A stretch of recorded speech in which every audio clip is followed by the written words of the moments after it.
different about this week, if anything? The prep, the feeling, knowing that Sunday Yeah, it's for real? good game week. Obviously, they were off 3 days, and they came back with great energy. I'm really proud of them. And then we have another off day tomorrow, but really good work today. It helps when you have your linemen back. You know, everybody should be ready to play Sunday, so that really lifts up practice right there. There's always a sense of uncertainty going into the opener, but probably everywhere you've been. How does this compare to Ohio State, Florida? This is right near the top because it's. I don't remember ever coming out of the chute with, the talents equated across the board. So, and you got a young quarterback. So yeah, it's a lot going on. But I like where we're at. Are you excited personally? Really excited, yeah, really excited. Do you feel prepared? Do you think what? Not yet. No. Not yet. I mean, just personal, not like not game planning. I mean, just did the 3 preseason games give you a good idea of what to expect? Yeah, that's a good question because it is different. Obviously, you look out there and you see a much smaller roster. We're still deciding who's going to be inactive the day of the game. Those type of things. That's the little bit of anxiety that I have. That's all new to me.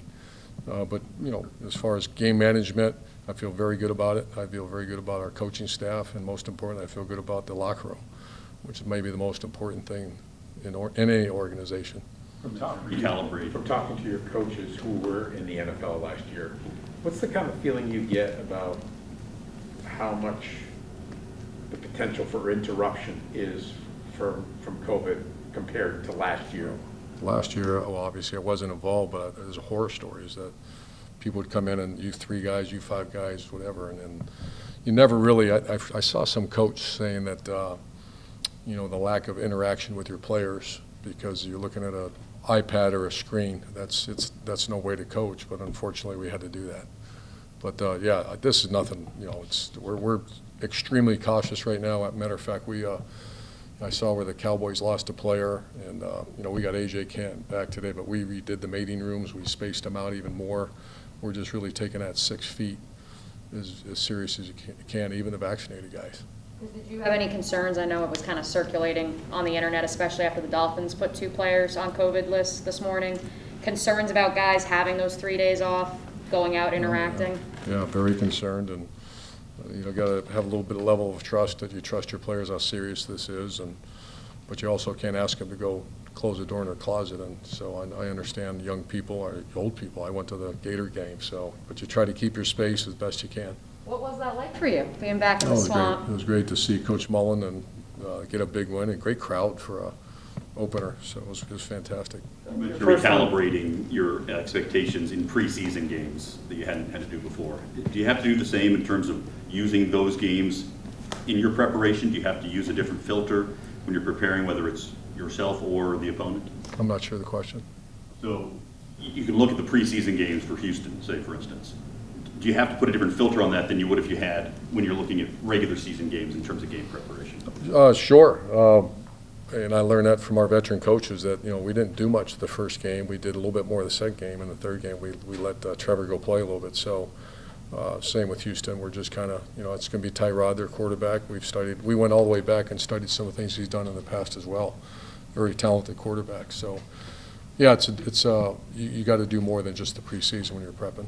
Coach, you didn't really totally remake the roster. What some of the thought process was to have 8 holdovers back starting on offense and 6 on defense? What things that you saw? Well, that was part of the reason why I took the job. I think there's good players here. I think they didn't necessarily play well all the time, but I studied this thing hard, and I think we have good players here in Jacksonville. And regardless, as we move forward, I think we're good players that are going to play better. And, we add some key pieces in free agency. Then obviously the NFL draft, we got the quarterback, and there's going to be some other guys going to be involved in the first game. But I believe in some of our core players here. Tyson Campbell, Trey Herndon, both kind of banged up. I know He's getting close. Getting close. So what's your expectation? I mean, obviously we have a couple days here. 2, 3 years. He won't play this one. Oh, Campbell or Herndon? Herndon. Herndon won't play. Campbell, do you expect? Campbell's probably he'll play. Probably. Anybody else injury-wise that is notable that you kind of know as of now? No, I think everybody's good. Going back to Gainesville, Were you at all concerned with how you might be welcomed there? Because time heals all wounds, but those people were pretty angry with you in 2011 when you took the 2012 when you took the Ohio State job. That's so long ago, I have a hard time remembering. No, I'm just kidding. Yeah, I love Gainesville. I love Florida.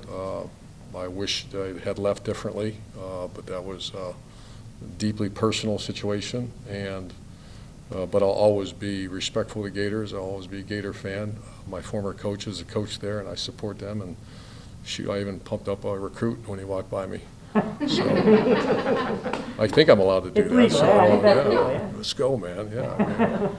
I mean, I was jacked. Are you kidding me? And Spurrier, I was gonna say you had Spurrier next to you. Was he your hype man? Yeah, he's my bodyguard. And Strickland just called you out of the blue when you were in New Orleans, right? Strickland's been, Mr. Strickland's been fantastic the last 2 years, 3 years, however long he's been there, and he's reached out several times. He invited Shelley and I to a game in Orlando. Yep. Invited us back. Dan's had me speak to the team, so whatever's out there, it's not within the organization. You added a couple guys in Tyron Johnson, Jacob Hollister. What did they bring to the offense, and do you expect them to play this week? Tyron brings speed. He had a great 2020. If you watch him play, he's fast. And Hollister's, we've been searching and looking and trying to make it fit cap-wise and all that other stuff. But we like, and one of our coaches, I think is Shoddy, has experience with him. And he's had like 5 or 6 touchdowns for him. Really good guy. He's here practicing. So. Can he be ready week 1? Yeah. Hollister gives you 11 guys from Pete Carroll's staff or people from Seattle that you've brought in here total. Is that coincidental, or is it because of Bevel and Shoddy that you end up with all these guys? Pete Carroll's a guy that I've studied since I was at Utah. That's when he first started at USC run, and so I know him fairly well. Not that close, but he's a winner. He runs a great organization. He's a guy that I've studied. I've studied the rugby tackling from him. And then when the Bevel and Schottenheimer, and then we had Coach Snyder, and then now Nick Sorensen. So that's not by accident. That's a sign of respect for an organization and a coach. Trevor was running was part of his game at Clemson. Do you try to incorporate some of that here too, or do you want to go away from that? We're being very cautious about that for a lot of reasons. There's a tendency that I'd like to do some stuff with him, but I just zip it usually. But I think, a lot of his, I can't see a direct run called. Not many people do that really in NFL, especially with the #1 pick overall. But, his legs are going to be part of the game. That's naturally in scramble and any read plays. You mentioned You would that like against to- the cow. Oh, go ahead.